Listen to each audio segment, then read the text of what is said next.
Hey, y'all. This is Koi, and welcome to the podcast. Self care is selfish. That's right. I said it. And I'm being selfish right now, doing what I love to do. Talking about personal development, a little bit of odd facts here and there, and esoteric ish. Yeah, I'm one of those people that like to talk about the planets, stars, angel numbers, and chakras. That's me, okay? So if you don't like that, you can kindly get off this channel. What? Nah, I'm just playing. But when you do things that are solely for yourself, it can be selfish, but not in the name of self love, right? Let's talk about this. So if you're curious to find out, stick around, get cozy, and let's get into this.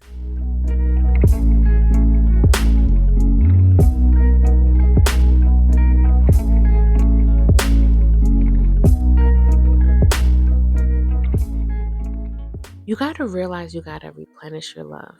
I said that before, but we're going to say it again, okay? Self love is a way to replenish the heart. Now think of this, right? What happens, let's say that you were invited somewhere and it's a potluck, right? And you're like, let me go buy some cookies. Matter of fact, no, I'm going to make cookies. You make 12 cookies, right? And you get there and you kind of look around how nobody really brought anything. But you're so excited. You're just like, okay, never mind. I made this out of the goodness out of my heart. Here are these cookies. I hope that there's enough. And you kind of start like gazing the room and realize, oh, it's only like 10, 11 people here. Good, I made just enough, right? So then somebody comes up and asks for your help. You put the cookies down and you go help someone. Mind you, the host of the party was so excited about those cookies because they ate the cookies before, right? And you help people and da da da da, and you didn't realize that you didn't really eat anything until your stomach started growling. You look over to the table and you see there are no more cookies. How does that make you feel, right? And how does it really make you feel when you keep getting invited to bring those cookies and nobody brings any food? That's just wild. I don't care how big of a heart that you have. Eventually, you're going to feel depleted. Eventually, you're going to feel some type of way, some type of emotion that does not feel good, right? You're going to feel somewhat taken advantage of. And if you try to fight those thoughts in your head of, well, those people can't be taking advantage of me, it's going to feel like resistance or a fight between the mind and the heart. Because at the end of the day, the heart does not lie. These feelings don't lie because they're your truth. They may not be other people's truth, but they are your truth. And you need to listen to your truth. Because when you don't, shit happens that doesn't feel good, right? So you got to reel that energy back in to yourself, to your heart space. Instead of giving it out and giving it out, your energy gets depleted, right? You got to start sharing that love with yourself. You know, like for those that really, really love sharing with others and be like, hey, that makes me feel happy, sharing with other people, right? Start asking yourself, how does it feel when someone shares that right back with you, right? Because reciprocation is medicine for a big heart, I think, you know? And does that really make your self-care selfish? Hmm. Well, in the name of love, it does. In the name of self-love, it does, right? Because again, let's get back to the energy, right? Like I was talking about energy. It's selfish to me because love needs harmony. It needs flow, right? Now, think about it. Ebb and flow of life. Think about the infinity sign, right? that infinity sign is a representation of reciprocation, is a representation in the symbol of how love flows through that. Like I was reading, I'm big on chakras and chakras, how you want to say it. I say chakras. But I was reading something about the frequencies and resonance of energies, right? Because there are things, that's why sound healing is so healing, right? And important. I know that sounds redundant, but it is healing because sound next to light is something that we all can actually feel. As we see in thunder, right? And lightning, light actually has a sound frequency, right? I remember when I was younger asking, how come you see lightning and the sound comes like later or something, right? Because I remember someone telling me how when a storm, you can tell when it's coming close or when it's leaving, is how um, the separation from the sound. If the thunder you hear is quite frequent, that means the storm is right upon you. But if the sound has a gap, right, a longer gap in between each resonance that you hear, then it's moving away. Or maybe it's just further away from you. And my inquisitive Gemini self was like, well, how come you see the lightning? And or maybe they might have even said, don't look at the lightning, listen to the sound. Either way, however the conversation went, I do remember asking, like, what's that about? And I'm bringing this to you to talk about something interesting I found, right? There's something called the Schumann frequency, I believe. And I think that talks about the alpha and theta frequencies and brain waves. Now, I don't know why the numbers are so low, but I do know that behind the numbers, there's a hertz, HZ. And when I listen to binaural beats or meditation music, right, I like to tap into the frequencies, whether it's for my chakras or whether it's just knowing that it's helping heal my auric field, my energy, and my whole sense of being, right? And when I look at the chakras, and the meditation music, they have usually like a number like 432 hertz or what is it, 536 hertz, right? I think I could be, don't quote me now. I don't have my notes in front of me, but I do know that I remember looking up what's the frequency of the earth. Now, one said 7.83 hertz. I don't know. It did say that it's alpha theta brainwave frequency that promotes relaxation, cell regeneration, and healing, right? And then I also did some deeper research and I found that it also frequency resonates with 432. And which chakra does that resonate with? Well, it resonates with the crown chakra, it said.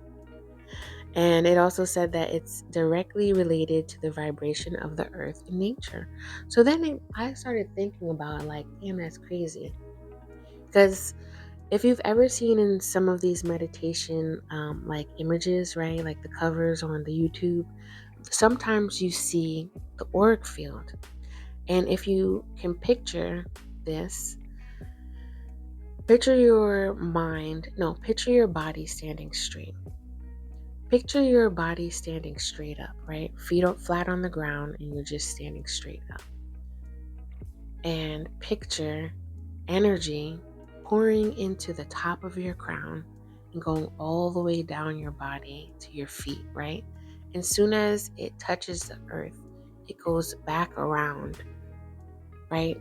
Out of your feet and to the top of your head and goes right back down, right? And it's kind of like a loop, right? And if you can think of that loop, you can kind of see how that infinity symbol is tied into each other. And you can kind of start understanding ebbs and flows, right? Waves, like the earth resonates like that too, just like a globe, right? Um, those pictures that they have where your energy is flowing down, right, from the top of your head, out of your feet, and around, it's pretty much like a kind of like a fat sandwich. No, but really, it's kind of like a globe in a way. It's a sphere. And when you think of your auric field, it's a sphere. I don't know if anyone that's listening to this knows about protecting your energy with a bubble, imagining and seeing it within your mind's eye, a bubble, to protect your energy and to contain your energy, right? All of these things align together and resonate together um, when you're talking about energy. And to me, energy and words even um, hold frequency. But the thing about words, it can be tricky because it's about what you believe. And when you believe something, it resonates with your heart space, and your heart chakra, right? And like I was saying, your heart chakra resonates with 639 hertz. Let's really just talk for a brief moment about a balanced heart chakra. A balanced heart chakra allows you to feel love, right, within yourself and from others. So that means that it allows you to share your heart space and it allows you to receive your heart space without feeling anything less than love. It's empathic, right? Um, Serenity resonates with this. Peace resonates with this energy. Emotionally balanced, right? Again, being able to receive without feeling bad, quote unquote, right? Because we know what that word means. And um, when it's out of balance, right, and it's overly working, I know that word is messed up, but anyway, you're more than likely just sharing and sharing and sharing love and trying to figure out, maybe not by all any means, not knowing what the true intentions on why you're sharing, because you're trying to get love back subconsciously, but consciously at its surface, you're just like, oh, let me just share love. Because like we all know, um, you don't have to be a Christian to know this quote. I'm sure. I don't think. Um, when they speak of Jesus, right? Give unto others as you would to yourself. But a lot of times, do we really know how to give love to ourselves? Going back to the crown chakra, if you have no connection with that higher power or what you deem God is, then you really don't know that self-love. Because see, these chakras run deep, and these chakras definitely receive and give, and they also help you align with your walking purpose. And your heart chakra is very important. That's why it's in the middle of the 7 chakras. There's more chakras, right? But let's keep it simple. The chakras that are aligned with your spine, in your close proximity of your physical auric body, the chakra is in the middle of the 7. So when it's unbalanced, you start when it's unbalanced, you can start feeling loneliness, right? Because you're detached from that source energy. You can probably be a little bit demanding or wanting to feel validated a lot, right? Um, Jealous, cold-hearted, narcissistic, right? Narcissistic, that word is thrown around a lot. I know it's a buzzword, but we can think of it simply put as someone with no empathy, a closed heart, right? And when your heart is underactive, a lot of times you do tend to isolate yourself because of that loneliness and because of just ill feelings that are not connecting in the way of sharing with others, right? Whether it's your fault or theirs, right? But letting go of that judgment, you don't have that fault. You don't have that blame that connects with guilt and shame, right? And those are in your lower chakras, which if you stick around, we can start talking a little bit more about that, right? But I just want to talk about the heart chakra, that ebb and flow, that give and receiving, that receptive feeling and sharing feeling, right? That's the balance of the heart chakra. And you know it's balanced because your awareness is what makes it balanced. Being aware of your own energy, of your own chakras, is actually you healing yourself. Okay? All right now? Can I get a snap? No, anyway, I know this is a podcast, so but this is my take on this is just like the start of what I want to share with y'all on why I quite frankly feel that self-care is selfish. I saw a lot of quotes, on the gram and amongst social media, and I was like, yeah, self-care isn't selfish, right? And then I'm like, but it is though. For me, I can think it's selfish because my last thing that I want to share with you all is the words, right, of selfish. It wasn't until I actually saw the definition of selfish, right? And I was like, it says concerned excessively or exclusively with oneself. Now, to me, my perspective on exclusiveness is that it's oneself. Exclusive is something private, right? And then it also went into seeking or concentrating on one's own advantage. Now, when I do things in the name of love, it's not for my own advantage, right? So I had a little tiff with selfish, right? And then it was funny because you know how the internet be internet. I came across something that said selfishness and it said it was a noun. And then I was like, well, a noun describes people, places, and things, right? So a noun is something to somewhat affirm or just be. And then I read into it and it was like devoted to or caring only for oneself, concerned primarily with one's own interest, benefits, welfare, etc., regardless of others. And I said, you know what? What if someone with a big ass heart was caring so much for people? Maybe they just need to not care about other people anyway. It's kind of like, what if they stop caring so much about what other people think of them? You know what I mean? Like, for real though. No, we're not talking about not caring about people and this is my show and being an egomaniac thinking you're the only person on earth. No, we're not talking about stuff.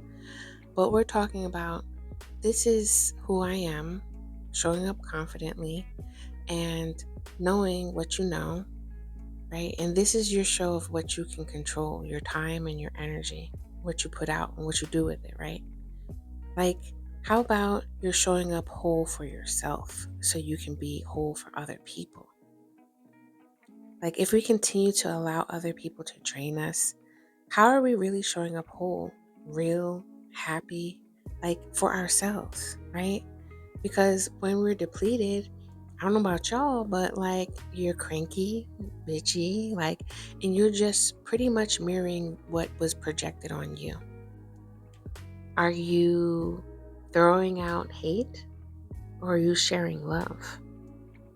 And if you think about some things, right? If you look at the base of people's intentions in two ways, fear and love, then you'll start to understand the empath and the narcissist story from my perspective, okay?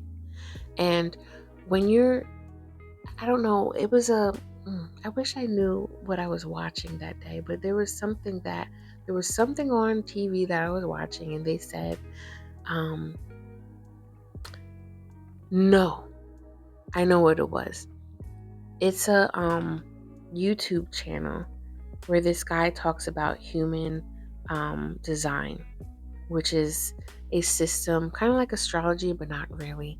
But it helps you discover oneself, one's energy, and how to replenish yourself and how to pretty much make decisions for yourself in your own sovereignty of um, really feeling good, right? Like really monitoring your energy, how much energy people are taking from you, and how much energy um, you're um, able to like give back to yourself, basically. In short, it's so much more complex than what I'm saying.